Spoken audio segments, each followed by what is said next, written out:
நமக்கு, வெற்றி பவனி செல்வோம்.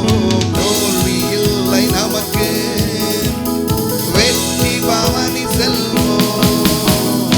ஆண்டவர் படைத்த வெற்றியின் நாள் இது. இன்று ஆகமகிழ்வோம், அக்களிப்போம், அல்லேலூயா பாடுவோம். இன்று ஆகமகிழ்வோம், அக்களிப்போம், அல்லேலூயா பாடுவோம். அல்லேலூயா தோல்வி இல்லை, அல்லேலூயா வெற்றி உண்டு. அல்லேலூயா தோல்வி இல்லை, அல்லேலூயா வெற்றி உண்டு.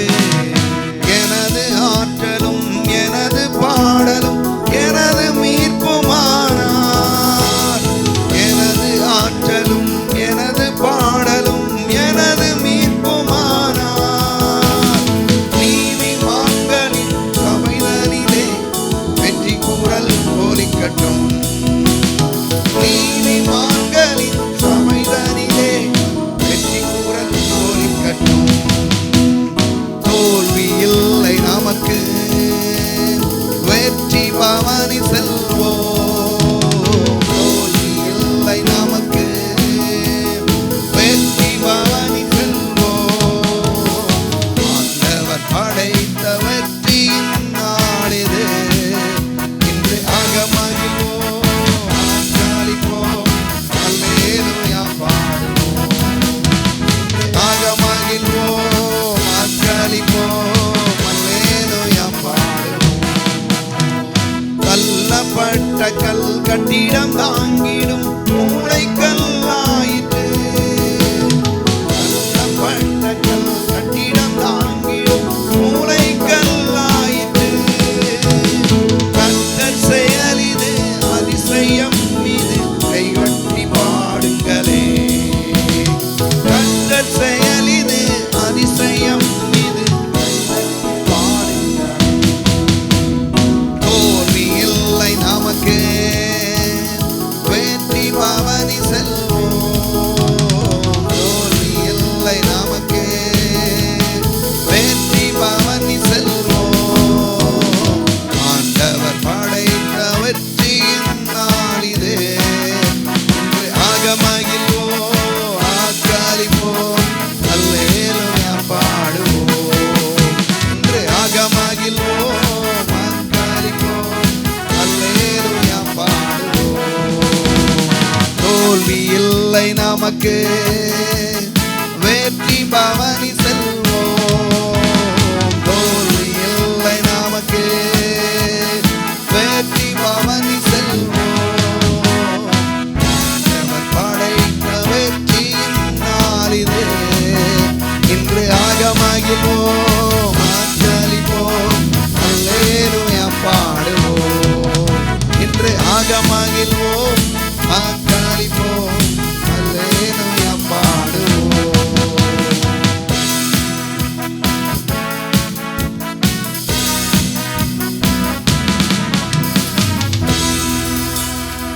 ஆமென். ஹல்லேலூயா, ஹல்லேலூயா, ஹல்லேலூயா. உம்மை ஸ்தோத்திரிக்கிறோம்.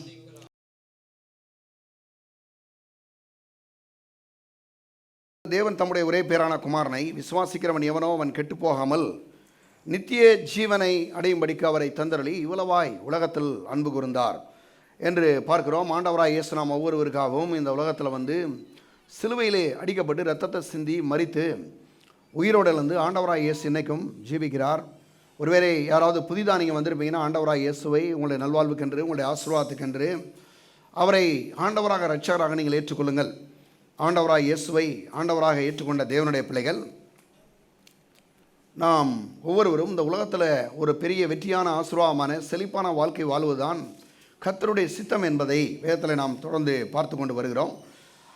ஆண்டவராய் இயேசுவை ஏற்றுக்கொண்ட தேவனுடைய பிள்ளைகள் நாம் எந்த ஒரு ஆசீர்வாதங்களை பெற்றுக்கொள்ள வேண்டுமானாலும் நாம் பாருங்கள், நம்முடைய மனது எப்படி பாருங்கள், நம்ம மறுபடியும் நம்முடைய ஆவி பிறந்திருக்கிற மாதிரி நம்முடைய மனது என்ன பண்ணணும், மறுரூபமாக வேண்டும்.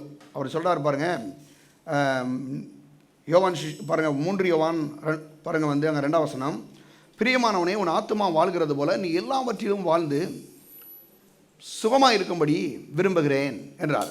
அப்போ பிரியமானவனே, உன் ஆத்மா வாழுகிறது போல நீ எல்லாவற்றிலும் வாழ்ந்து சுகமாக இருக்கும்படி விரும்புகிறேன்னு சொல்லும்போது, இன்னும் சில மொழிபெயர்ப்பில் செழிப்பாக இருக்கும்படி அப்படின்றார். செழிப்புனா பாருங்கள், நம்ம அனைக்கிற என்ன நினைக்கிறோன்னா, செழிப்புன்ற பொண்ணு பணம் மட்டும்தான் செழிப்பு. அப்படி இல்லை, பணத்து கூட எல்லா விதமான காரியங்கள் இருக்குது. நம்முடைய ஆவிக்குரிய வாழ்வில் செழிப்பு இருக்குது, ஆத்மாவில், சரீர சுகத்தில், குடும்ப வாழ்க்கையில், பிள்ளைகளுடைய வாழ்க்கையில், பாதுகாப்பில், நீடியாக எல்லாத்தையும் உள்ளடக்கிய தான் செழிப்பு.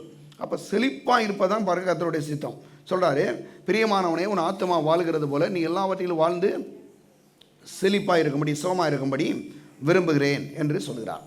அப்போ செழிப்புன்றதில் வந்து நம்ம ஒரு பகுதி இன்றைக்கி வர்றோம். அதில் என்ன அப்படின்னா பாருங்கள், நாம் வந்து பண விஷயங்களில் வந்து கண்டிப்பாக செழிப்படைய வேண்டும். பண விஷயத்தில், பொருளாதாரங்களில் கண்டிப்பாக நாம் செழிப்படைவது கர்த்தருடைய சித்தம். பாருங்கள், நான் சொல்கிறேன், கர்த்தருடைய பிள்ளைகள் ஒரு நாள் ஏழை இருக்கவே கூடாது. ஏழையாக இருக்கிறது வந்து ஒரு சாபக்கேடு. அது வந்து வேதம் சொல்லுது பாருங்கள், மரத்தில் தூக்கப்பட்ட எவனும் சபிக்கப்பட்டவன் எழுதியிருக்கிறபடி கிறிஸ்து நமக்காக சாபமாகி நியாயப்பிரமாணத்தின் சாபத்திலிருந்து நம்மை நீங்களாக்கி மீட்டு கொண்டார் அப்படின்றார். அப்போ நியாயப்பிரமாணத்தின் சாபத்தினுடைய ஒரு பகுதி தான் இந்த தரித்திரம். ஏழையாக இருக்கிறது வந்து பாருங்கள், பணம் இல்லாமல் இருக்கிறது ஒரு பெரிய சாபம். அப்போ இதிலிருந்து ஆண்டவராக இயேசு பண்ணியிருக்கார், நம்மளை விடுதலை ஆக்கிட்டார். இப்போ விடுதலை ஆக்கிட்டார்ன்றதை நம்ம வந்து கண்டிப்பாக அறியணும். அடுத்து என்ன பண்ணணும், அதை விசுவாசிக்கணும், அவைகளை இரவும் பகலும் நல்லா தியானிக்கணும், ஒரு தரிசனமாக நம்ம பார்க்கணும் இல்லையா? இதெல்லாம் நம்ம பார்க்கும்போது அதான் பாருங்கள், நீதிமொழிகள் 10:22 சொல்லுது, கர்த்தரின் ஆசீர்வாதமே ஐஸ்வர்யத்தை தரும், அதனோடு வேதனையை கூட்டார். இப்போ கர்த்தருடைய ஆசீர்வாதம் தான் நமக்கு வந்து ஐஸ்வர்யத்தை கொடுக்கணும். அப்படின்னா அந்த கர்த்தருடைய ஆசீர்வாதத்தை மட்டும்தான் நம்ம வாழ்க்கையில் நம்முடைய ஐஸ்வர்யத்தை கொடுக்க முடியும். ஒரு தேவனுடைய பிள்ளை மேலே கர்த்தருடைய ஆசீர்வாதம் இருக்குன்னா நீங்கள் எப்படி முதல்ல பார்க்க முடியும் அப்படின்னா, கண்டிப்பாக பொருளாதாரங்களில் ஒரு பெரிய முன்னேற்றம் ஏற்பட்டே இருக்கும்.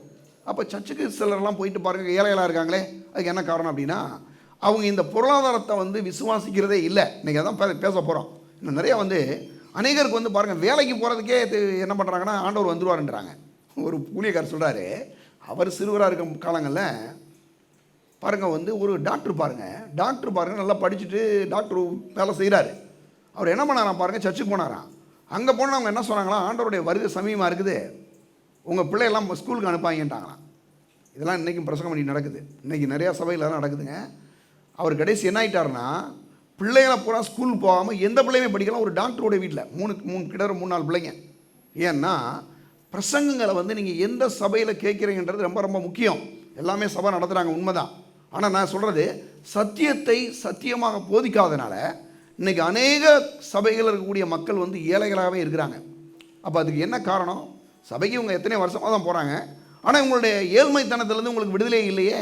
என்னங்க காரணம் அப்படின்னா, அங்கே வந்து பாருங்கள் வந்து நீங்கள் செழிப்பாக இருக்கிறதே தப்புன்றாங்க. அவங்க நீங்கள் பணம் இருக்கிறதே உங்களுக்கு தப்பு அப்படின்ற மாதிரி உங்களுடைய பிரசங்கம் இருக்குது. ஆனால் வேதம் இதை பற்றி என்ன சொல்லுது அப்படின்னா, கர்த்தரின் ஆசீர்வாதமே ஐஸ்வர்யத்தை தரும், அதனோடு வேதனையை கூட்டார். நல்லா பாருங்கள், பணம் வந்தால் மக்கள் பாவம் செஞ்சுருவாங்க, இல்லை பணம் வந்துச்சுன்னா மக்களுக்கு பெருமை வந்துடும். இன்னும் சிலர்லாம் சொல்கிறாங்க, நீங்கள் பணக்காராக இருந்தால் பரலோகத்துக்கு போக முடியாது, இப்படிலாம் பிரசங்கம் பண்ணோன்னே மக்களுக்கு பாருங்கள் என்னென்னா, பணம் வந்து அது வந்து இது வந்து ஒரு ஆண்டவருக்கு பிடிக்காத ஒரு விஷயம் போல் அப்படின்னு அநேகர் வந்து நினைக்கிறாங்க. ஆனால் வேதம் என்ன சொல்லுது? கர்த்தரின் ஆசீர்வாதமே ஐஸ்வர்யத்தை தரும். எல்லாம் பாருங்கள், கர்த்தரின் ஆசீர்வாதமே பணத்தை கொடுக்கும், நகையை கொடுக்கும், வீடை கொடுக்கும், 2 வீலர் 4 வீலர் எல்லாருமே கொடுக்குமா இல்லையா? கொடுக்கும். ஏன்னா அவர் சொல்கிறாரு, கர்த்தரின் ஆசீர்வாதமே ஐஸ்வர்யத்தை தரும், அதனோடு அவர் வேதனையை கூட்டார். அப்போ பாருங்கள், பணம் வந்துருச்சுன்னா பாவம் செய்ய போகிறது இல்லை. ஏன் பணம் இல்லாமல் பாவம் செய்ய மாட்டானா அந்த உலகத்தில்? எத்தனை பேர் பாருங்கள் வந்து நம்ம ஊரில் அந்த முன்னாலெல்லாம் நிறைய பிச்சைக்காரங்களாம் பார்க்க முடியாது. இப்போ பாருங்கள், பிச்சை எடுக்கிறான் பாருங்கள். நீங்கள் பிச்சை எடுத்துட்டு என்ன பண்ணுறேன் ஒரு நாள் கேட்டால் பாருங்கள், அதை சொல்கிறான் பாருங்கள், நம்மகிட்ட பிச்சையெல்லாம் வாங்கிட்டே இருக்கிறான். போய் பார்த்தீங்க சாயங்காலம் போய் சாராய கடையில் சாராயம் குடிக்கிறான். ஏன்னா அவன் என்ன பண்ணுறான்னா பாருங்கள், போயிட்டு ஐயா நான் கஷ்டப்படுறேங்க அது இல்லைங்க இதெல்லாம் சொல்கிறான். வாங்கிட்டு போயிட்டு சாயங்காலம் பண்ணால் சாராய கடையில் நின்று தண்ணி அடிச்சிட்டு இருக்கிறான். இப்போ இது வந்து இவன் செய்கிறது இவன் வந்து ரொம்ப ஏழையாக தான் இருக்கான், அதனால் இவன் வந்து பெரிய பரிசுத்தம் வாழ்கிறானா? கிடையாதுங்க. அப்போ பணத்துக்கும் பரிசுத்தத்துக்கும் என்னது பெருசாக வந்து நீங்கள் வந்து அநேகர் ஏழையாக இருக்கிறனால வந்து அவங்க பெரிய பரிசுத்தவான் மாதிரியும், பணம் இருந்துச்சுன்னா அவங்கெல்லாம் பெரிய பாவிகள் மாதிரி நினைக்கிறது வந்து முழுக்க தப்பு. அப்போ இது வந்து ஒரு தவறான ஒரு போதனை வந்து மக்கள் கொடுக்குறாங்க. நான் சொல்கிறேன், பணக்காரருக்கு இருக்கக்கூடிய எத்தனையோ மக்கள் கடவுளுக்கு பயந்து இன்றைக்கும் பாருங்கள் எவ்வளோ நல்லா வந்து ஆண்டவரை நேசிக்கக்கூடிய மக்களாக இருக்கிறாங்க தெரியுமா? இன்றைக்கி நீங்களாம் வந்திருக்கிறீங்க, கையில் பணம் இருந்ததுனால தான் என்ன பண்ணியிருக்கீங்க, எத்தனையோ கிலோமீட்டர் தொலைவில் இருந்து வந்து இன்றைக்கி கார்லையும் பைக்லையும் பஸ்ஸுலையும் ஆட்டோலையும் வந்து சேர்ந்துருக்குறீங்க. கையில் காசு இல்லைன்னா எப்படி வர முடியும் நீங்கள்?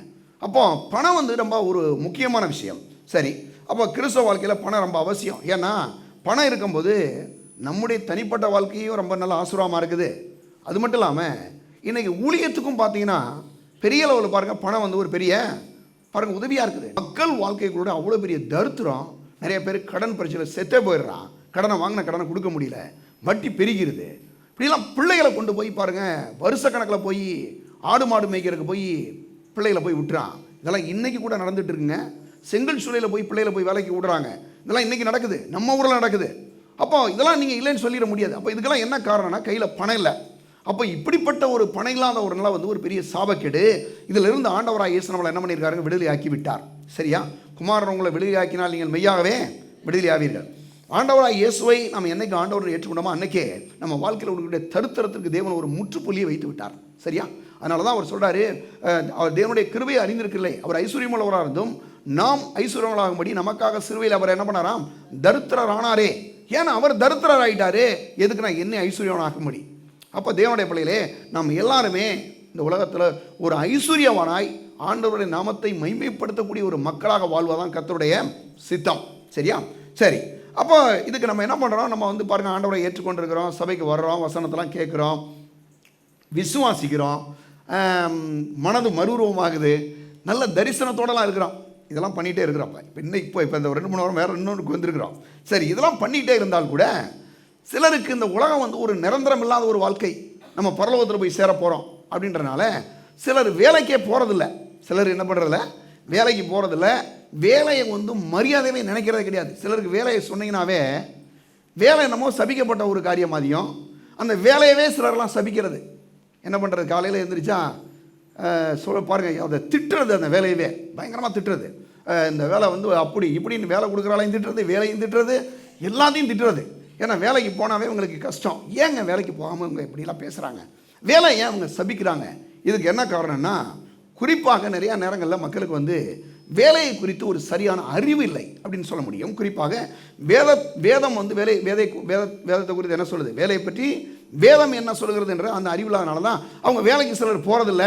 வேலைக்கு போனாலும் ஒழுங்காக வேலை செய்கிறதில்ல. சரி, வேலைக்கு போயிட்டு இந்த வரக்கூடிய சம்பாத்தியம் மதிக்கிறதே கிடையாது. என்ன ஒரு பெரிய வேலை பண்ணிட்டோம், என்ன ஒரு பெரிய சம்பாத்தியம் அப்படின்னு அதை ஒரு ரொம்ப கேவலமாலாம் பார்க்குறது. பாருங்கள், சிலருக்கு என்ன பிரச்சனைனா, இவங்க பார்க்குற வேலை குறித்து இவங்களுக்கே ஒரு நல்ல எண்ணம் கிடையாது.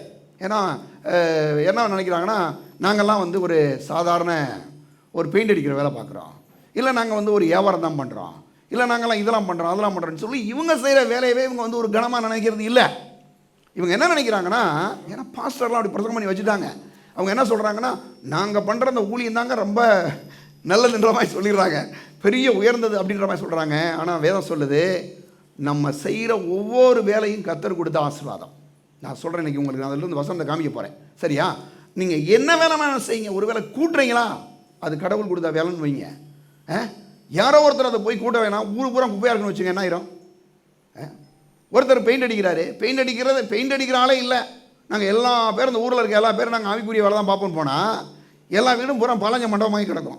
ஒரு பிளம்பர் இருக்காருன்னு வச்சுங்க, பிளம்பர் வந்து பைப்பு போடுறதுக்கு ஆளே இல்லைன்னா, பைப்பு உடைஞ்சா கூட சரி செய்ய ஆளுன்னா பாருங்கள் என்ன ஆயிரும், ஒழுங்காக தண்ணி கூட குடிக்க முடியாது. அப்போ நல்லா கவனிங்களேன், இந்த ஆவிக்குரிய வாழ்க்கைக்கும் இந்த உலகத்தில் இருக்கக்கூடிய வாழ்க்கைக்கும் ஒரு பெரிய நெருங்கிய சம்பந்தம் இருக்கிறது.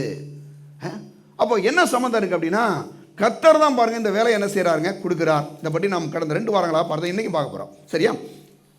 சரி, அதில் முதல் காரியமாக இந்த வேலையை குறித்து நம்முடைய மனநிலை எப்படி இருக்குது அப்படின்ற மூலம் கவனிக்கணும். நம்முடைய மனது எப்படி இருக்குது, வேலையை குறித்து உங்களுடைய மனநிலை எப்படி இருக்குது.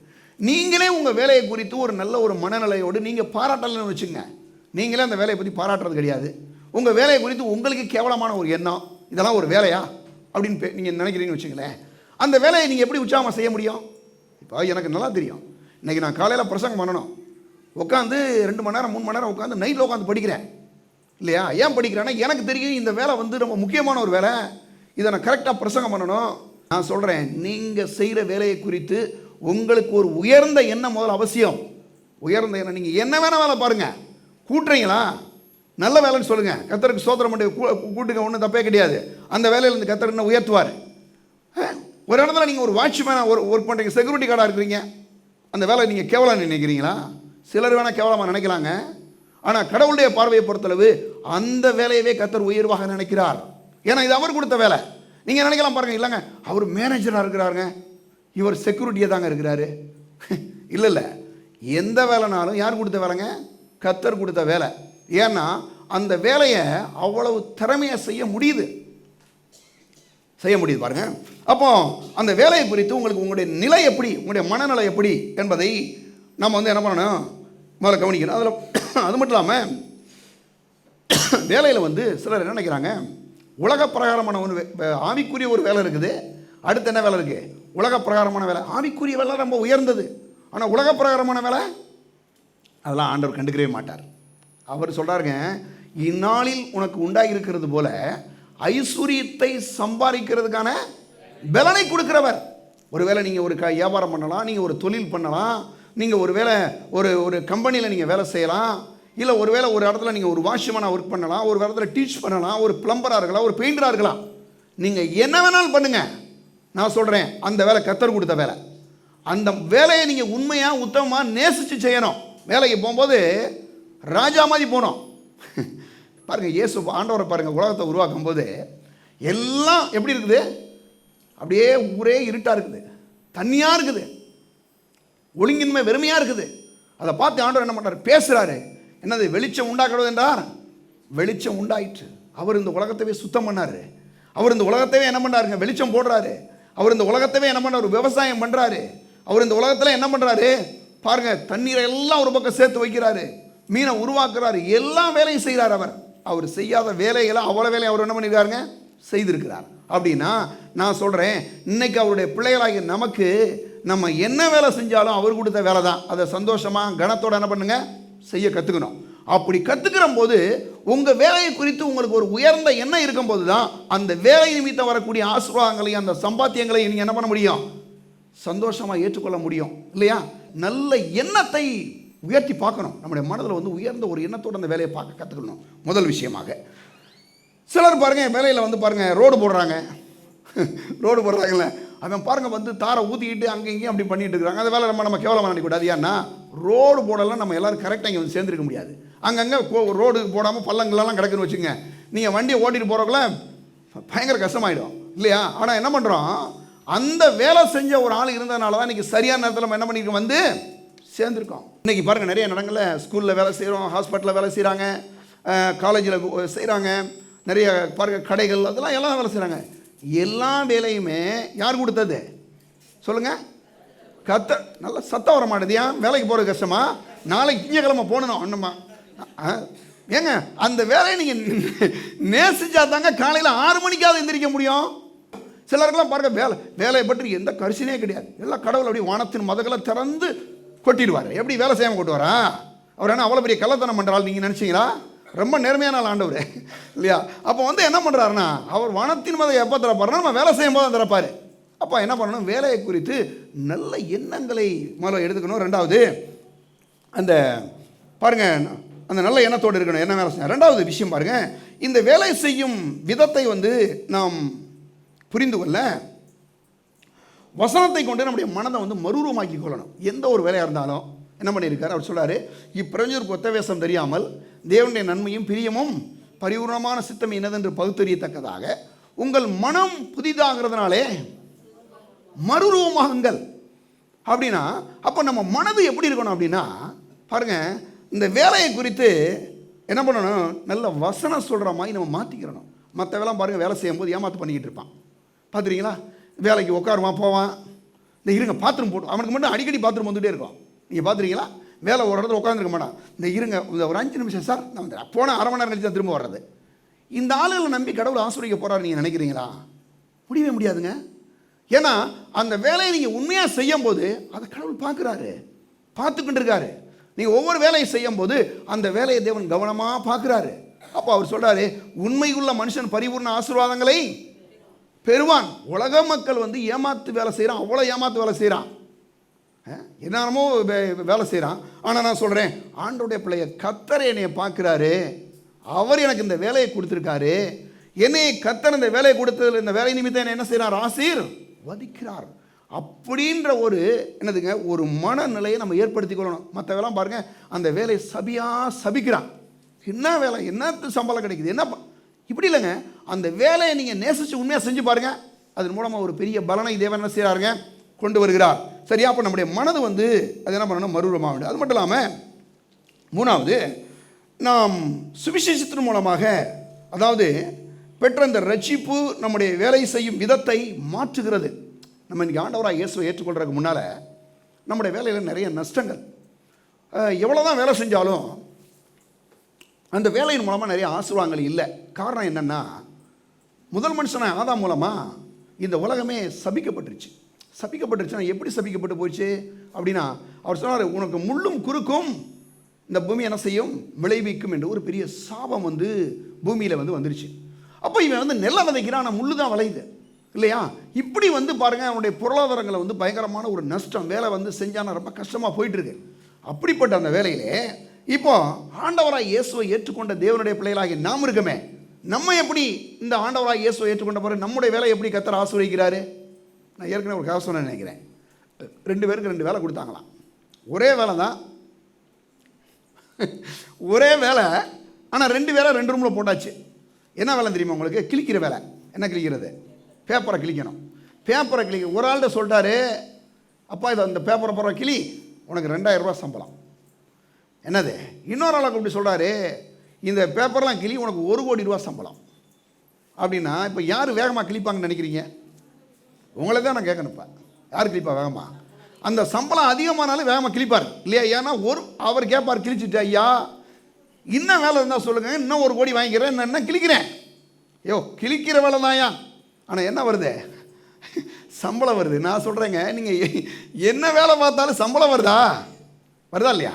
வருது. அப்போ சம்பளம் கொடுக்குற ஆட்களை விட நம்மளை ஆண்டவர் பார்க்குறாருன்ற அந்த உண்மை உத்தமத்தோடு நம்ம செய்வோம்.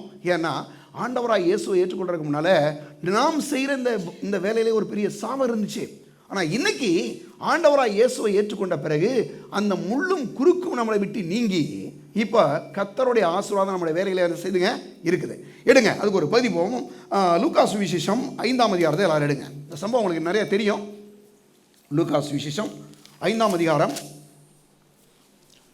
பின்பு அவர் கெனசரேத்து கடலில் நின்றபோது திரளான ஜனங்கள் தேவஸ்தானத்தை கேட்க முடியாத இடத்தில் நெருங்கினார்கள். அப்பொழுது கடற்கரையில் நின்ற 2 படகுகளை கண்டார். மீன் பிடிக்கிறவர்கள் அவைகளை விட்டு இறங்கி வலையில் அலசி கொண்டிருந்தார்கள். அப்பொழுது அந்த படவிலே ஒன்றில் ஏறினார். அது சீமோனுடையதாக இருந்தது. அதை கரையிலிருந்து சற்றே தள்ளும்படி அவனை கேட்டுக்கொண்டு அந்த படவில உட்கார்ந்து ஜனங்களுக்கு போதகம் பண்ணினார். நல்ல கவனிங்களேன், அங்கே ஒரு மீன் இருக்கக்கூடிய மக்கள் ஒரு கடற்கரை போயிட்டார். ஆண்டவர் போகிறார். போனோன்னா அங்கே யார் இருக்குது அப்படின்னா, அங்கே இந்த மீனவர்கள்லாம் மீன் பிடிச்சிட்டு காலையில் நேரத்தில் வர்றாங்க. எப்பயுமே மீனவர்களை பொறுத்தளவு அவங்க இரவு நேரத்தில் மீன் பிடிக்க போகிறாங்க. காலை 6 மணி நேரத்தில் அவங்க போட்டை எடுத்து திரும்ப கரைக்கு வர்றாங்க. அந்த மாதிரி அவங்களோட வேலை. இதுக்கு என்ன ஒரு காரணம் சொல்கிறாங்க மீனவர்கள் அப்படின்னா, அதாவது இரவு நேரங்களில் பூரா பார்த்தீங்கன்னா மீன்கள் என்ன பண்ணுமா, தண்ணீருடைய மேல் பகுதிக்கு வந்துடுமா. அந்த பகலில் வெயில் அடிக்கிறதுனால அந்த வெயிலுடைய வெளிச்சமும் அந்த வெப்பமும் என்ன ஆகுறதுனா அந்த மீன்கள் பாருங்கள் என்ன பண்ணிடுமா, ஆழத்தில் ஓடிடுமா. அப்போ சீக்கிரம் உலையில் மீன் சிக்காது. அதனால தான் இன்றைக்கி மீனவர்கள் சாயங்காலம் 6 மணிக்கு வேலைக்கு போயிட்டு காலையில் 6 மணிக்கு என்ன பண்ணுறாங்க, கரை வர்றாங்க இல்லையா? இது மாதிரி அவருடைய வேலை நடக்குது. அப்படி நடந்துட்டு இருக்கும்போது அங்கே நடக்குதுன்னா, இப்போ அங்கே சீமோன்னு ஒரு ஆளை ஆண்டவராக இயேசு சந்திக்கிறார். சந்தித்த உடனே அவருக்கு என்ன பிரச்சனை? வேலையில் மிகப்பெரிய ஒரு தோல்வி, பயங்கரமான தோல்வி. பரம்பரையாக அவர் ஒரு மீனவர் தான், அப்பா அம்மாலாம் எல்லாருமே செய்கிறாங்க. ஆனால் இவருக்கு அன்னைக்கு போய் போட்டில் எந்த மீனுமே கிடைக்கல. உடனே அங்கே பாருங்கள் என்ன நடக்குதுன்னா, அப்போது கடற்கரையில் நின்ற 2 படலை கண்டார். மீன்பிடிக்கிறவர்கள் வலையை அலசி கொண்டிருந்தார்கள். அப்போது அந்த படவிலை ஒன்றில் ஏறினால் அது சீமோனுடையதாக இருந்தது. அதை கரையிலிருந்து சற்றே தள்ளும்படி அவனை கேட்டுக்கொண்டு அந்த படவிலை உட்கார்ந்து ஜனங்களுக்கு போதகம் பண்ணினார். சும்மா வெற்றி படகாக இருக்குது. வெற்றி படகாக இருந்தோன்னே இவர் என்ன பண்ணுறாரு, அந்த படகை கொஞ்சம் கொடுப்பான்னு கேட்குறாரு சீமோன்ட்ட. உடனே இவனுக்கு கொடுக்குறான். கொடுத்தா அந்த வெற்றி படகுல இயேசு அப்படியே ஏறி உட்காந்துட்டு திரளான மக்கள் கூட்டம் அவரை பார்க்குறாங்க. அப்போ இவர் உடனே பிரசங்கம் பண்ணுறாரு.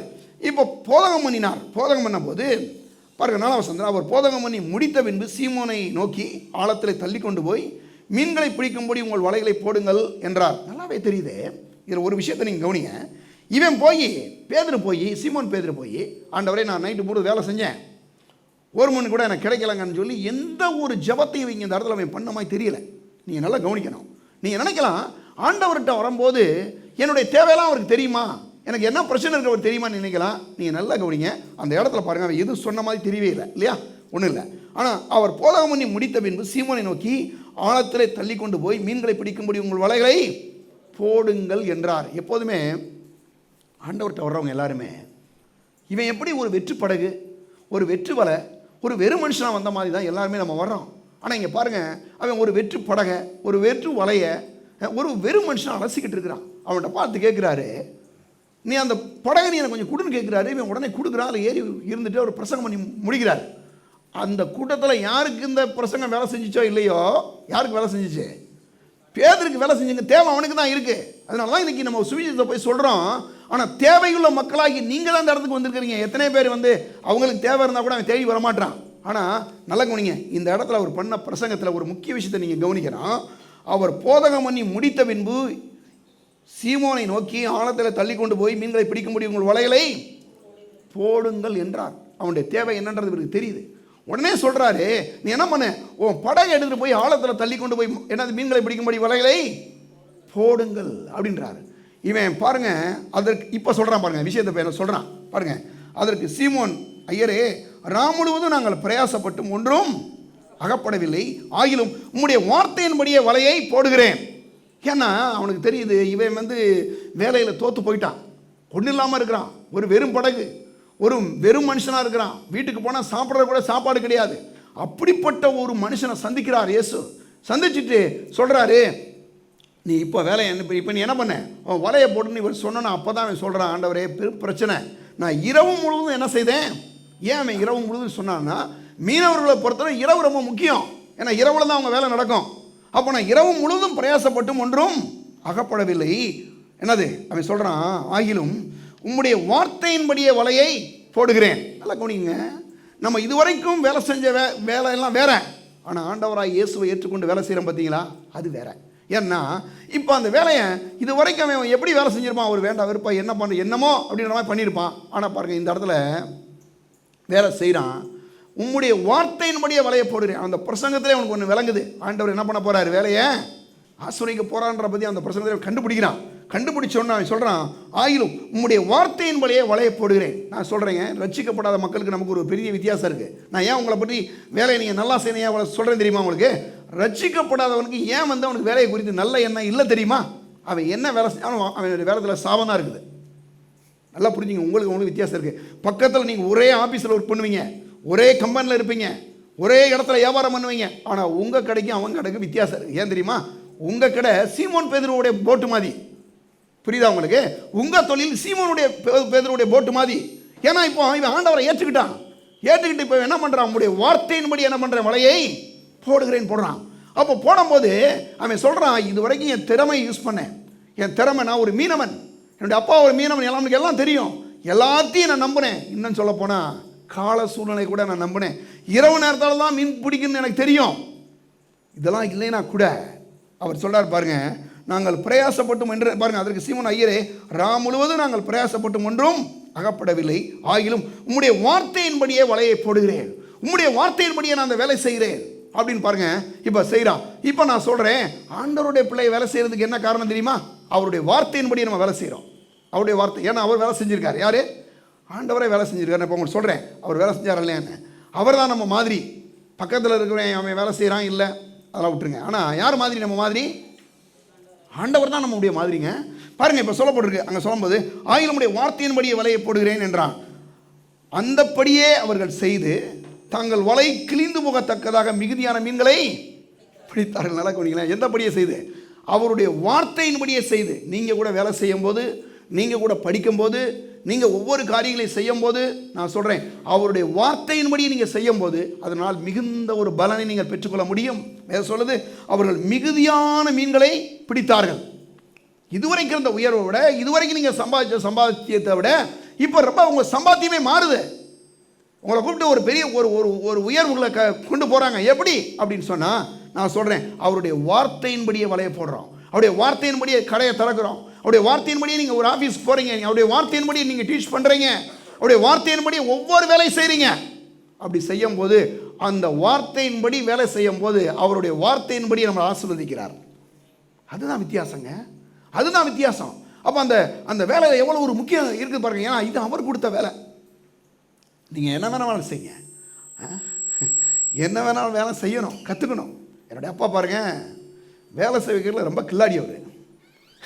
எங்கள் வீட்டில் இந்த ஆடு மாடுகளாக இருக்கும் பாருங்கள், ஆடு மாடு மேய்க்கிறதுக்குன்னு 2 பேர் வச்சுருந்தார் எங்கள் வீட்டில். எங்கள் அப்பா ஆள் வரலைன்னா எங்களெல்லாம் மாடு மேய்க்க அனுப்பிச்சுவார். பெரிய அவங்களுக்கு ஒரு வருஷத்துக்கு இவ்வளோ சம்பளம் பேசி கொண்டு வருவார். அந்த பக்கத்தில் அந்த சைடு அந்த நம்ம இந்த ரோட்டில் அந்த செக்கான உரணின்ற ஊரெலாம் இருக்கு பாருங்க, அந்த சைடில் தான் வருவாங்க. கொடுத்துட்டு பாருங்கள் வரலைன்னா எங்கள் அண்ணன் பாருங்கள் அந்த நாளுக்குள்ள நல்ல ஓல்டு எஸ்எஸ்எல்சி படிச்சுட்டு இருந்தார். அவரை கொண்டு போய் மாடு மேய்க்க வச்சுட்டாரு. அப்புறம் யாராவது தப்பிச்சா பாருங்கள், நான் எங்கள் தம்பி எல்லாருமே போய் செய்யணும். நீங்கள் நினைக்கலாம் மாடு மேய்க்கிற வேலை தப்பு நீங்கள் நினைக்கிறீங்களா? கிடையாது. ஆடு மாடு மேய்க்கிற வேலை நல்லதுங்க. ஏன் தெரியுங்க, ஆண்டவரே என்னது மிருகங்களை என்ன பண்ணார், அவர் தான் உருவாக்குனார். நான் ஒரு ஆள்கிட்ட வாரம் பேசிட்டு இருந்தேன், சொல்கிறாரு, சார் ஆடு மாடு தான் வச்சுருக்கேன் சார், பாருங்கள் ஒரு தேவைங்க போனேங்க, ஒரு 70,000 ரூபாய்க்கு 60,000 70,000 ரூபாய்க்கு ஆடை விற்றேன், செலவுக்கு சரியாக போச்சுங்க. ஆடு மாடு மேய்க்கிறது கேவலம் நினைக்கிறீங்களா? கிடையாது. ஏன்னா அந்த வேலை நல்ல வேலை தான். அப்போ இந்த இடத்துல அந்த மீன் பிடிக்கக்கூடிய ஆள் என்ன பண்ணுறாரு, அவருடைய வார்த்தையின்படியே விலையை போடுறாரு. போட்டால் பாருங்க சொல்கிறாரு, அப்பொழுது மற்ற படையில் பாருங்கள், அப்பொழுது மற்ற படையில் இந்த கூட்டாளிகள் தங்களுக்கு உதவி செய்யும்படி செய்காட்டினார்கள்.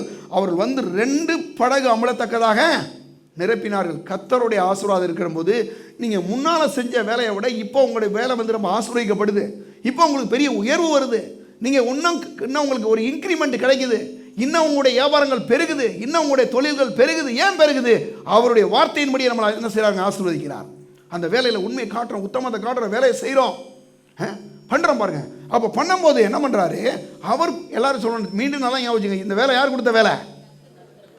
யார் உங்கள் வேலையை பற்றி கேவலமாக நினச்சாலும் சரி, கர்த்தரை பொறுத்தளவு நீங்கள் செய்கிற வேலை அவருக்கு ரொம்ப பிடிச்ச வேலை. ரசிக்கப்படவெல்லாம் வேலையாக செய்கிறான், வேலை மாதிரி செய்கிறான். நம்ம ஆளுகளாவது கொஞ்சம் இந்த கவர்மெண்ட்லலாம் சில ஆளாக இருக்கிறாங்க, கடவுளுக்கு பயந்தாவது ஒரு கையெழுத்து போட்டு ஒரு ஃபைலை மூவ் பண்ணுவாங்க. சில ஆள் இருக்கான் பாருங்கள், 2 மாதம் ஆனால் கூட ஃபைல் மூவ் ஆகாது. அது இந்த அவரை பாருங்கள், இந்த இவரை பாருங்கள் அப்படின்னு சொல்லிட்டே இருப்பான். ஏன்னா அவனுக்கு உண்மையும் கிடையாது, உத்தமமும் கிடையாது, அவனுக்கு எதுவுமே கிடையாதுங்க, மனசாட்சியே கிடையாது. ஆனால் நான் சொல்கிறேன், தேவனுடைய பிள்ளைகளாகி நம்ம ஒரு நல்ல ஒரு மனசாட்சியை கர்த்தர் கொடுத்துருக்கார், நல் மனசாட்சியை கொடுத்துருக்கிறார். பாவம் கஷ்டப்படுறான், போட்டு போ, ஒரு கையெழுத்து தானே பண்ணிடுறாங்க. ஏன் அப்படின்னா அவனுக்கு நமக்கு ஒரு பெரிய வித்தியாசம் இருக்குது. ஏன்னா நம்ம யாருடைய பிள்ளைகளாக இருக்கிறோங்க, ஆண்டோடைய பிள்ளையாக இருக்கோம். அவருடைய வார்த்தையின்படி நம்ம வேலை செய்கிறோம். பாருங்க அங்கே சொல்லப்பட்டிருக்கு, அப்பொழுது மற்ற படையில் கூட்டாளெல்லாம் உதவி செய்யும்படி செய்காட்டினார்கள். அவர் 2 படகு நிரப்பினார்கள். சீமோன் பேதுரு அதை கண்டு இயேசுவின் பாதத்தில் விழுந்து, ஆண்டவரே நான் பாவியான மனுஷன், நீ என்னை விட்டு போன்ற அளவுக்கு பேசுகிறான். ஏன்னா அந்த மாதிரி இவருடைய வேலை கர்த்தர் ஆசீர்வதிச்சாரு. பாருங்க, பெரிய பெருக்க 2 படகு அமலத்தக்கதாக மீண்டல். அப்போ நான் சொல்கிறேன், உங்களுடைய நீங்கள் செய்கிற வேலையில் ஒரு பெரிய பலன் உண்டாக வேண்டும். என்ன வேணும்? பலன் உண்டாகணும். வேலை செய்கிறீங்களா, வேலையில் லாபம் வருதான்னு பார்க்கணும், சம்பாத்தியம் வருதான்னு பார்க்கணும். சிலருக்கெல்லாம் பாருங்கள் எந்த லாபமே இருக்காது, பந்தாக்காக வேலை செய்கிறது பார்த்துருக்கீங்களா? சிலர்லாம் என்ன வேலை செய்கிறேன்னா ஊர் சுற்றுற வேலை. கேட்டால் பாருங்கள் நல்ல வெள்ளை வேட்டி கட்டிக்கிடுவான். சிலர்லாம் பாருங்கள் சில கட்சி வெட்டிலாம் கட்டிக்குவான், அப்படி போவான், பந்தா போவான், அப்படி போவான். அப்போ குடும்பம்னு சொன்னால் ஆண்டவரே பாருங்கள் வேலையை கொடுக்குறாருங்க மனுஷனுக்கு. ஆதாமுக்கு யார் கொடுத்தது வேலை? ஆண்டவரே கொடுக்குறாரு. அப்போ நான் சொல்கிறேன், ஆண்டவராக இயேசுவை ஏற்றுக்கொண்ட பிறகு நாம் செய்கிற வேலையே எப்படிப்பட்ட வேலை? இந்த சுவிசேஷத்து நிமித்தம், தேவனுடைய வார்த்தை நிமித்தம் இந்த வேலையை ஆசீர்வதிக்கப்படுது. இந்த வேலையினால் ஒரு பெரிய பலன் உண்டாகுது. அப்போ தான் பாருங்கள் அந்த வேலையை செய்கிறதுக்கு விருப்பம் வருமா இல்லையா? சரி, அப்போ தேவனுடைய வசனத்தின் மூலமாக நமக்கு என்னது, நம்முடைய வேலை என்ன செய்யுது? ரட்சிக்கப்பட்ட பிறகு இந்த சுவிசேஷ நிமித்தம் நம்முடைய வேலை ஆசீர்வதிக்கப்படுது. 4வதாக பாருங்கள், தேவன் வேலை செய்தார். தேவன் என்ன பண்ணார்? தேவன் வேலை செஞ்சார் நம்புறீங்களா? நம்ம ஏற்கனவே பார்த்தோம். எடுங்க ஆதியாகமம் பாருங்கள், அவர் சொல்கிறாரு பாருங்கள், பூமியானது ஒழுங்கின்மை வெறுமையுமாக இருந்த ஆழத்தின் மேல் இருள் இருந்தது. தேவ ஆவியான ஒரு ஜலத்தின் மேலே அசைவாடி கொண்டிருந்தார். தேவன் வெளிச்சம் உண்டாக்கணும், வெளிச்சம் உண்டாயிற்று. அப்போ வெளிச்சம் உண்டாக்கணும்னா வெளிச்சம் உண்டாகுது, வேலை செய்கிறாரு. பாருங்கள், அதே அதிகாரத்தில் இப்போ பாருங்கள் 2ஆம் அதிகாரத்துக்கு வாங்க. 2ஆம் அதிகாரத்தில் ஒரு வேலை செய்கிறத பாருங்களேன். அங்கெல்லாம் சொல்லி வேலை செய்கிறாரு. இப்போ 2ஆம் அதிகாரத்தில் ஆதியாகமம் 2 பாருங்கள் அவர் என்ன மாதிரி வேலை செய்கிறார் பார்ப்போம். இருங்க, ஓகே, 7ஆம் வசனத்தில் பாருங்கள், தேவனாய் கர்த்தர் மனுஷனை பூமியின் மண்ணினாலே உருவாக்கி ஜீவ சுவாசத்தை ஊதினார். அவன் நாசிலே ஊதினார், மனுஷன் ஜீவ ஆத்மாவானான். தேவனாய் கர்த்தர் கிழக்கே ஏதேன் என்னும் ஒரு தோட்டத்தை என்ன பண்ணாரா? உண்டாக்கி தாம் உருவாக்கின மனுஷனதிலே வைத்தார். முதல் வேலை செஞ்சது யாரு? அவர் தான். ஒரு தோட்டத்தை உருவாக்கக்கூடிய ஒரு விவசாயம் வேலை செய்கிறார். விவசாயம் சிலருக்கு பாருங்கள், விவசாயம்னா பாருங்கள் என்ன பண்ணுவாங்கன்னா அதான் ரொம்ப அர்ப்பம் நினைப்பாங்க. ஆனால் ஆண்டவர் யாருங்க? முதல் விவசாயி இந்த உலகத்தில் யார் தெரியுமா? யார்? ஆண்டவர் தாங்க. அந்த ஏதேன் தோட்டத்தை உண்டாக்குறாரு. உண்டாக்கி அங்கே போய் இவனுக்கு என்ன வேலை கொடுக்குறாரு? விவசாய வேலை கொடுக்குறாரு. அதை பண்படுத்தவும் காக்க வைத்தார். முதல் மனுஷனுக்கே ஆண்டவரை வேலை செய்கிறாரு. முதல் மனுஷனுக்கே பாருங்க ஏதேன் தோட்டத்தில் வேலையை கொடுக்குறாரு. அதை பாருங்க 15ஆம் வசனத்தில் தேவனாய கர்த்தர் மனுஷனை ஏதேன் தோட்டத்தில் அழைத்து கொண்டு வந்து அதை பண்படுத்தவும் காக்கவும் வைத்தார். அப்போ அவரும் வந்து பாருங்க வேலை செய்கிறாரு. பாருங்க இதை பற்றி அவர் ஏன்னா அவர் செய்கிற எல்லா வேலைகளையும் நீங்கள் பார்த்தீங்கன்னா அது நன்மையான காரியங்களை வெளிப்படுத்துது. நம்ம செய்கிற வேலை கூட பாருங்க நல்ல வேலையை செய்கிறோம். நல்ல வேலையை செய்கிறோமா இல்லையா? சிலர் வேலை செய்கிறான், மனம் திரும்ப கொலை செய்கிறான், அது நல்ல வேலையா? அது கூட அவன் சம்பளம் தான் வாங்குறான். கொலை செய்கிறது சம்பளம் வாங்குறாங்க, அது நல்ல வேலையா? ஆனால் நான் சொல்கிறேன், வேலை செய்வது நிமித்தம் அது நல்ல ஒரு காரியமாக இருக்கா, அது கர்த்தருக்கு பிடிச்ச ஒரு காரியமாக இருக்கான்னு சொல்லி நம்ம பார்க்கணும் இல்லையா? அந்த வேலையை பார்க்கும்போதே ஒரு வேலை நிமித்தம் ஒரு சம்பளம் வருதுன்னு வச்சுங்க, எந்த வழியில் வந்துச்சு இந்த பணம் யோசிக்கணும். ஏன்னா நம்ம பாருங்கள், அவர் நல்லவர். அந்த நல்ல தேவன் நம்முடைய வேலையை நல்ல இதில் செய்யும்படி அவர் என்ன செய்கிறாருங்க சொல்லுகிறார். அப்போ வேலை செய்யும் போது அவர் என்ன பண்ணார்? அந்த தோட்டத்தை பண்படுத்த காக்க வைத்தார். அது மட்டும் இல்லாமல் சங்கீதம் 119:68 சொல்லுது, அவர் நல்லவரும் எப்படி இருக்காரா? நன்மை செய்கிறவருமாய் இருக்கிறார் என்று சொல்லுது. அப்போஸ்தலர் 10:38 சொல்லுது, நசரேயனாகிய இயேசுவை தேவன் பரிசுத்தாவினாலும் வல்லமையினால் அபிஷேகம் பண்ணினார். தேவன் அவரோடு கூட இருந்தபடினால் அவர் நன்மை செய்கிறவராயும் பிசாசின் வல்லமையில் அகப்பட்ட யாவரையும் குணமாக்குறவராய் சுட்டி திரிந்தார். அவருடைய வேலையை பார்த்தீங்களா? நல்லதாக இருக்குது. நான் சொல்கிறேன், நம்ம செய்கிற வேலை அது எப்படிப்பட்ட வேலையாக இருக்கட்டும், நல்ல வேலையாக இருக்கட்டும். ஏன்னா அந்த வேலை நிமித்தம் தான் எப்படி இருக்கும், நமக்கு செழிப்பு உண்டாகும், பணம் வரும் இல்லையா? சரி, அப்போ பாருங்கள் அவர் வேலை செய்கிறார். அது மட்டும் இல்லாமல் இயேசு அவர் வேலை செய்யும்போது அந்த இயேசு அவர் வேலை செய்கிறாரு. வேலை செய்த உடனே பாருங்கள், அந்த வேலையில் ஒரு முன்னேற்றமும் ஒரு பிரமிக்கத்தக்க அளவுக்கு, ஒரு ஆச்சரியப்படத்தக்க அளவுக்கு ஒரு பெரிய முன்னேற்றம் வேண்டும். வேலை செய்யும் போது ஒரு பிரமிப்பு ஏற்படணும். நம்ம வேலை செய்கிறோமா, அந்த வேலையில் ஒரு பெரிய ஒரு ஒரு லாபம் ஏற்படணும், பிரமிக்க வைக்கணும். அந்த மாதிரி நம்ம வேலை செய்யணும் பாருங்க. ஏன்னா அவர் அப்படி தான் என்ன செய்யார், வேலை செய்தார். சரியா? அது மட்டும் இல்லாமல் தேவனுடைய பிள்ளைகள் நாம் வேலை செய்வதில் அவருடைய நாமம் என்ன செய்யணும், மைமைப்பட வேண்டும்.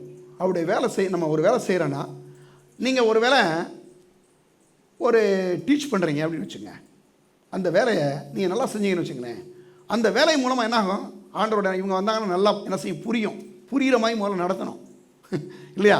அப்போ அது மூலமாக ஆண்டவரோட நாம மைப்படுது. ஒரு வியாபாரம் செய்கிறீங்க, அந்த வியாபாரத்தை செய்யும்போது அந்த கடைக்கு போனாங்க, இடம் கரெக்டாக இருக்கும், விலை சரியாக இருக்கும் அப்படின்னு மக்கள் நம்பினாங்கனாவே உங்கள் கடையில் என்ன செய்யும், மக்களுடைய கூட்டம் குறையாமல் வந்துட்டு இருக்கும். ஏன்? அங்கே கரெக்டாக இடம் இருக்கும், சரியான விலை இருக்கும், நல்ல தரமாக இருக்கும் இல்லையா? இதை தானே மக்கள் விரும்புகிறாங்க. அப்போ நம்ம செய்கிற வேலை எப்படி இருக்குதுன்னா, அங்கே ஆண்டவருடைய நாமத்தை அது ஒரு மைமைப்படுத்தக்கூடிய அளவுக்கு அந்த வேலை இருக்கணும். அந்த வேலை செய்யும்போது மற்றவங்களாம் பார்க்கும்போது சொல்கிறாங்க, இவர் வேலை செஞ்சாருன்னா அந்த வேலையை நல்லா முடிச்சுடுவாருங்க, ரொம்ப பர்ஃபெக்டாக செஞ்சுருவாருங்க. ஏன் சொல்கிறாங்கன்னா, அந்த இடத்துல ஆண்டவருடைய நாமம் உங்கள் மூலமாக என்ன செய்யுதுங்க, மைமைப்படுகிறது. அப்போ அந்த வேலையின் மூலமாக ஆண்டவருடைய நாமத்தை நாம் என்ன பண்ணுறோம், மைமைப்படுத்துகிறோம். எடுங்க, இதை பற்றி லூக்கா சுவிசேஷம் சீக்கிரம் எடுங்க, மட்டும் பார்த்து முடிக்கலாம். லூக்கா சுவிசேஷம் 19ஆம் அதிகாரத்தில் அங்கே ஒரு நல்ல வேலை செய்கிற ஒரு ஆளை பார்க்குறோம். ஆனால் அவருடைய வேலையில் அவருக்கு வேலையினாலே அந்த ஆளுக்கு பெரிய வேலை பெரிய சபிக்கிறான். என்ன வேலைன்னு பாருங்களேன், வேலை செய்கிறதுல நம்மளை எல்லோரும் என்ன பண்ணணும், நம்ம செய்கிற வேலையை பார்த்தா ஒரு பரவாயில்லைங்க, இவர் செய்கிற வேலையில் என்ன பண்ணணும், ஆண்டவருடைய நாம மைமைப்படணும். அது மட்டும் இல்லாமல் அந்த வேலையே எப்படிப்பட்ட வேலையாக இருக்கணும் அப்படின்னா, ஆண்டவருடைய நாமத்தை மைமைப்படுத்தக்கூடிய வேலையாக இருக்க வேண்டும். வேலையை நீங்கள் எப்படி தேடி கண்டுபிடிக்கணும்னா, ஆண்டவருடைய நாமத்தை என்ன பண்ணணும், மைமைப்படுத்துகிற வேலையாக இருக்கணும். பாருங்கள் எடுங்க, அங்கே லூக்கா சுவிசேஷத்தில் ஒருத்தன் வர்றான் பாருங்கள், 1ஆம் வசனத்திலிருந்தே. அவர் எரிகோவிலே பிரவேசித்ததன் வழியாக நடந்து போகையில் ஆயக்காருக்கு தலைவனும் ஐஸ்வர்யனுமாக இருந்த சகை எனப்பட்ட ஒரு மனுஷன் இருந்தான். இயேசு எப்படிப்பட்டவரோ என்று அவரை பார்க்க வகை தேடினான். அவன் குள்ளனானபடியால் ஜனக்கூட்டத்துக்குள்ளே அவரை காணக்கூடாமல் அவர் போகும் வழியிலே முன்னாக ஓடி அவரை பார்க்கும்படி ஒரு காட்டத்தி மரத்தில் ஏறினான். இயேசு அந்த இடத்துல வந்தபோது அண்ணாந்து பார்த்து அவனை கண்டு, சகைவே, நீ சீக்கிரமாக இறங்கி வா, இன்றைக்கு நான் உன் வீட்டிலே தங்க வேண்டும் என்றார். அவன் சீக்கிரமாக இறங்கி சந்தோஷத்தோடு அவரை அழைத்து கொண்டு போனான். அதை கேட்ட யாவரும், இவர் பாவியான மனுஷனிடத்தில் தங்கும்படி போனார் என்று முறுமுறுத்தார்கள்.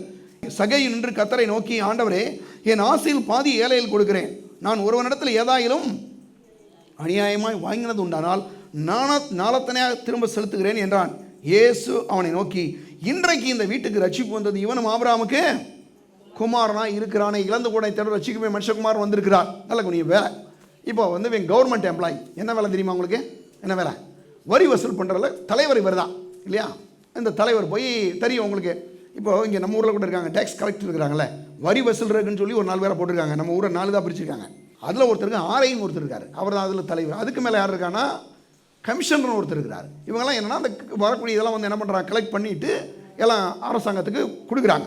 அப்போ இந்த மாதிரி ஒரு வேலை செய்கிறாரு. ஆனால் இவருடைய வேலையில் என்ன பிரச்சனைனா, வேலை செய்கிறவர் நிறைய லஞ்சம் வாங்குறாரு, பயங்கரமான லஞ்சம். இப்போ லஞ்சம் வாங்கினாவே மக்களுக்கு என்ன ஆகிருன்னா, நீங்கள் ஆஃபீஸுக்குள்ளே போனாவே சில ஆளுடைய பேரை சொன்னீங்கன்னா அவன் சொல்லுவான், அந்தாளா அப்படின்னு பேசுவான். அப்படின்னு என்ன அர்த்தம்னா, அவர் மேலே இவனுக்கு நல்ல எண்ணம் இல்லை, இவர் ஏதோ பண்ணிட்டார். நம்ம ஆண்டோடைய பிள்ளைகளாக இருக்கிறோம், கடவுளுக்கு பயந்து நடக்கிறோம், கடவுளுக்கு உண்மையாக நடக்கிறோம், உத்தமமாக நடக்கிறோம். அப்போ மற்றவங்க பேரை சொல்லும் போதே அவங்களா அப்படி சொல்லணுங்க. சொல்லணும். என்ன சொல்லணும்னா, அவங்களா உண்மையாக இருப்பாங்க, உத்தமமாக இருப்பாங்க, ஒரு பைசாவாய் நடந்துக்குவாங்க. ஏன்னா நம்ம செய்கிற வேலையில் மற்ற மக்கள் பார்க்கும்போது கனம் பண்ணணும், நேசிக்கணும், அந்த உண்மையும் உத்தமத்தை மக்கள் காணணும். சரியா? அப்போ நல்லா கவனிங்களேன். இந்த சகை இருக்கிறானே என்ன பண்ணிட்டான், ஆனாலும் இந்த ஆளு இவ்வளவு லஞ்சங்கள்லாம் வாங்கினா கூட இருந்தாலும் ஒரு சின்ன ஒரு விஷயம் என்னென்னா, எப்படியாவது இந்த இயேசுவை பார்க்கணுன்ற ஒரு விருப்பம் அவனுக்குள்ள வந்துருச்சு. வந்தவன் என்ன பண்ணிட்டான், நேரம் காட்டத்தி மரத்தில் ஏறி உட்காந்துட்டான். ஒரு அந்த மரத்தில் காட்டத்தி மரத்தில் ஏறி உட்காந்துட்டு இயேசு எப்படி போடணும்னு பார்க்க போகிறான். முன்னால் பார்க்க போனால் அவன் குள்ளமாக இருக்கிறான், அவனால் போக முடியலை. கடைசி இவன் எப்படியாவது பார்க்கணுன்னு உடனே அந்த வழியில் அவனுக்காகவே இயேசு போகிறாரு. போய் கூப்பிட்றாரு, சகைவே கீழே இறங்கி வாங்கினாரு. உடனே அங்கே இருக்கிற மக்கள்லாம் பார்க்குறாங்க, ஏயா இவ்வளவு நல்ல மனுஷனால நம்ம பின்னால் போயிட்டு இருக்கோம், ஆனால் யார் ஒரு லஞ்சம் வாங்குற ஒரு திருட்டு போயில போய் கூப்பிட்டு இருக்கிறாரு இயேசு. இவர் என்ன இயேசு அப்படின்னு இன்றைக்கி கூட நம்ம வாழ்க்கையை கூட அநேகர் அப்படிலாம் நினைக்கலாம். இவரெல்லாம் சர்ச்சுக்கு போகிறாரா, இவரை பற்றி தெரியாதா பேசலாம். ஆனால் ஆண்டவராக இயேசு வரும்போது நம்முடைய வாழ்க்கையை தேவன் பரிசுத்தமாக்கிறாருங்க. அந்த கடந்த வாழ்க்கை ஒளிஞ்சு போயிடுது. கர்த்தர் ஒரு புது வாழ்க்கையை நமக்கு தேவன் கொடுக்கிறார். அப்போ நான் சொல்கிறேன், இங்கே பாருங்களேன், அந்த இடத்துல அவன் வரும்போது கூப்பிட்றாரு. கூப்பிட்ட உடனே கீழே இறங்கி வந்துட்டான். வந்தோடனே பாருங்களேன், அவர் போகும் வழியில் அப்படியே போகிறான். அங்கே வந்து 6ஆம் வசனத்தில் சொல்கிறாரு, அவன் சீக்கிரமாய் பாருங்க வந்து அவர் சொல்கிறாரு, இயேசு அந்த இடத்துல வந்தபோது அண்ணாந்து பார்த்து அவனை கண்டு, சகைவே நீ சீக்கிரமாக இறங்கி வா, இன்றைக்கு நான் உன் வீட்டில் தங்க வேண்டும் என்றார். அவர் சீக்கிரமாக இறங்கி சந்தோஷத்தோடு அவரை அழைத்து கொண்டு போனார். ஆனால் இயேசு கூப்பிடுறாரு, சகைவே கீழே வா அப்படின்னாரு. என்ன வந்தான் பாருங்க. வந்த உடனே பாருங்க, அவன் சீக்கிரமாக இறங்கி சந்தோஷத்தோடு அவரை அழைத்து கொண்டு, இவ்வளவு ஒரு மோசமான ஆள் இவன் வாழ்க்கை வந்த உடனே, இயேசு வந்த உடனே இது வரைக்கும் லஞ்சம் வாங்கிக்கிட்டு இருந்த ஆளுடைய வேலையே மாறிடுச்சுங்க. என்ன மாறிச்சுன்னு சொல்லவா? இயேசு மட்டும் ஒரு மனுஷனுடைய வாழ்க்கையில் வந்துட்டாருன்னா அவன் வாழ்க்கையே மாறிடும், அவன் வேலையே மாறிடும், அவன் உண்மை உத்தமாக வேலை செய்கிற ஒரு முடிவுக்கு வந்துடுவான். பாருங்க, வேதம் சொல்லுது பாருங்க, அதை கண்ட யாவரும் இவர் பாவியான மனுஷனிடத்தில் தங்கும்படி போனார் என்று முறுமுறுத்தார்கள். இயேசு கூட்டு போறாரு, வாப்பா உன் வீட்டுக்கு போவான்னு கூட்டு போறாரு. எல்லாரும் முறுமுறுக்கிறான். என்னையா அவர் இயேசு பரிசுத்தமானவர், இவன் இந்த ஊரில் எவ்வளோ லஞ்சம் வாங்கியிருக்கான், எவ்வளோ பேரை ஏமாத்தி இருக்கிறான், இவன் கூட இயேசு போகலாமா, இவர் வீட்டில் போய் இவர் தங்கலாமா அப்படின்னு கேட்கும்போது வேதம் சொல்லுதுங்க, மனுஷன் முகத்தை பார்க்கிறான், கர்த்தரோ லஞ்சம் வாங்கினது மட்டும் தான் வெளியே தெரியும். நீ என்னால கலாட்டா பண்ண தெரியுமா? தெரியாதுல்ல. ஆனால் இயேசு என்ன சொல்கிறாரு, இந்த ஆளை கூப்பிட்டு சொல்கிறாரு, இன்னைக்கு அவன் வீட்டில் நான் தங்க போகிறேன்னு இவருடைய வேலை மாறுது. நான் அதுக்கு தான் அவங்களை காமிக்க போகிறேன். சரியா? இயேசு நின்று கத்தரை பாருங்க, சகை நின்று கத்தரை நோக்கி, ஆண்டவரே என் ஆசியை பாதியை என்ன செய்கிறேன், ஏழைகளுக்கு லஞ்சம் வாங்கின பணத்தை பூரா நான் கொடுத்துறேங்கன்ட்டான்.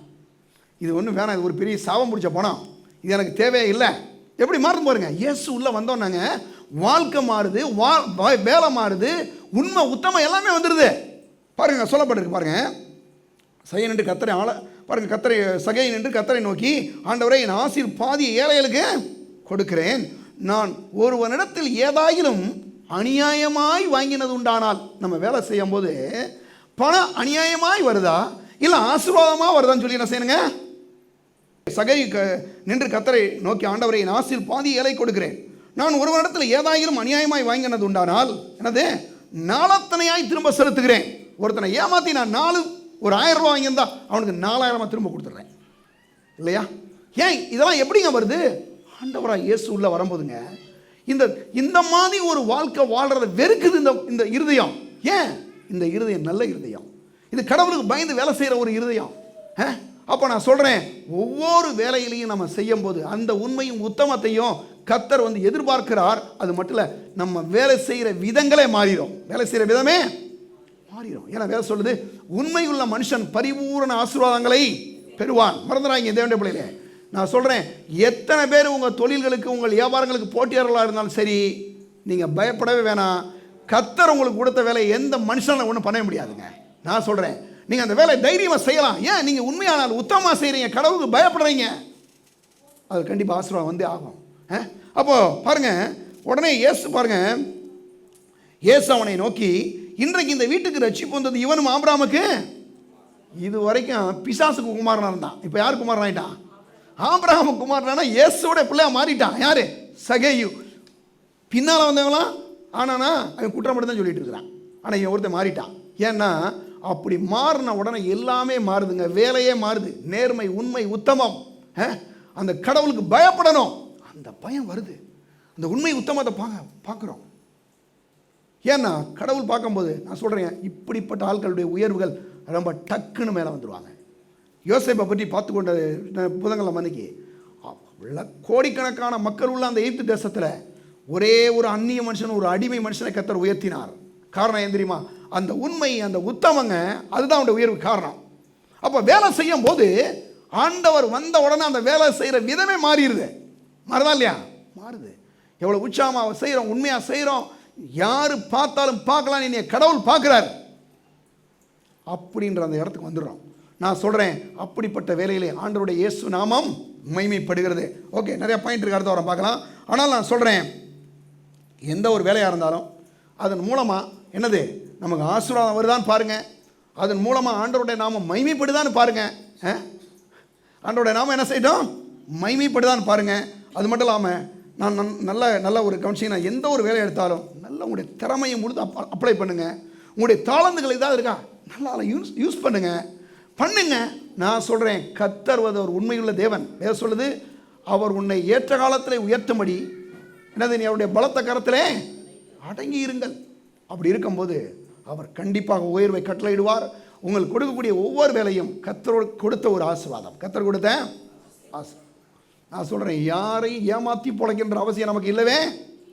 சொல்லுங்கள் எல்லாரும், எல்லாரும் சொல்லுங்கள் கூட, யாரையும் ஏமாற்றி பொழைக்கணுன்ற அவசியம் இல்லை. கர்த்தர் என் வேலையை ஆசீர்வதிக்கிறாருங்க. தைரியமாக கடையை தரங்க, தைரியமாக வேலைக்கு போங்க. நான் சொல்கிறேன், இதுவரைக்கும் ஆண்டவரை ஏற்றுக்கொள்றதுக்கு முன்னால் இந்த வேலை வேற மாதிரி, இன்னைக்கு ஆண்டவரை ஏற்றுக்கொண்ட பிறகு கர்த்தருடைய ஆசீர்வாதம் என்னோட வாழ்க்கையில் நிறைந்திருக்குது. சீமோன் பேதுருடைய வாழ்க்கையை மாற்றியது அந்த வேலை. சகேயுடைய வாழ்க்கையே மாற்றிருச்சு. ஏன்? கர்த்தர் உள்ளே வந்துட்டார், நம்ம எல்லாமே மாறிடுங்க. வேலை செய்கிறதுக்கே சந்தோஷம் வந்துடும். நான் திங்கக்கிழமை ஆச்சு, நான் எப்போ வேலைக்கு போகணும், இது யார் கொடுத்த வேலை? மறந்துடாங்க, வேலைக்கு போகும்போது சொல்லுங்கள், யார் கொடுத்த வேலை? கர்த்தர் கொடுத்த வேலை. கர்த்தர் கொடுத்த வேலை இருக்குன்னா அந்த வேலையோடு கூட எனக்கு கண்டிப்பாக பணம் வந்து சேரும், செழிப்பு வந்து சேரும். ஒரு நாள் நீங்கள் ஏழை இருக்க போகிறதே இல்லைங்க. கர்த்தர் உங்களை ஆசீர்வதிப்பார். எல்லாரும் எழுதி நிற்போம். பரலோக பிதாவே, நன்றியோடு உண்மை ஸ்தோத்தரிக்கிறோம், உமக்கு நன்றி செலுத்துகிறோம். நல்லவரே, இந்த நாளில் நீர் கொடுத்த நம்முடைய தேவனுடைய வார்த்தைக்காய் நன்றியோடு ஸ்தோத்தரிக்கிறோம். உடைய பிள்ளைகள் ஒவ்வொருவரையும் நீர் ஆசீர்வதிக்கிறதுக்காய் நன்றி செலுத்துகிறோம். நீ சொன்னீரே, இந்நாளில் உண்டாயிருக்கிறது போல ஐஸ்வர்யத்தை சம்பாதிக்கிறதுக்கான பலனை உடைய ஜனங்களை கட்டளையிடுவீராக. உடைய பிள்ளைகள் செய்கிற தொழில்களையும் வியாபாரங்களையும் விவசாயங்களையும் ஆடு மாடுகளை ஆசீர்வதித்து பெருக செய்வீராக. வேலைகளை ஆண்டவரே உடைய பிள்ளைகள் செய்யும் போது ஆண்டவரே ரட்சிக்கப்படாத மக்கள் மத்தியிலே ஒரு பெரிய வித்தியாசத்தை நீர் உண்டாக்குவீராக. நீ சொன்னீரே, என் ஜனத்துக்கும் உன் ஜனத்துக்கு வித்தியாசம் உண்டு சொன்னீரே, இஸ்ரவேலனுக்கும் எகிப்தியனுக்கும் வித்தியாசம் உண்டாகும் என்று சொன்னீரே. ஆண்டவரே, உடைய பிள்ளைகளுக்கு மற்ற பிள்ளைகள் மற்ற பெரிய வித்தியாசத்தை உண்டாக்கும். உடைய பிள்ளைகள் ஒவ்வொருவரையும் ஆசீர்வதியும் ஆண்டவரே. செழிப்பு உண்டாகட்டும், பணம் உண்டாகட்டும் ஆண்டவரே. நீர் ஆசீர்வாதத்தை கட்டளையிடுவீராக. இயேசுவின் நாமத்தில் ஜெபிக்கிறோம் பிதாவே, ஆமென். நம்முடைய கர்த்தராகிய இயேசு கிறிஸ்துவின் கிருபையும் பிதாவாகிய தேவனுடைய அன்பும் பரிசுத்த ஆவியானுடைய ஐக்கியமும் இப்பொழுதும் எப்பொழுதும் நம்மோடு கூட இருப்பதாக.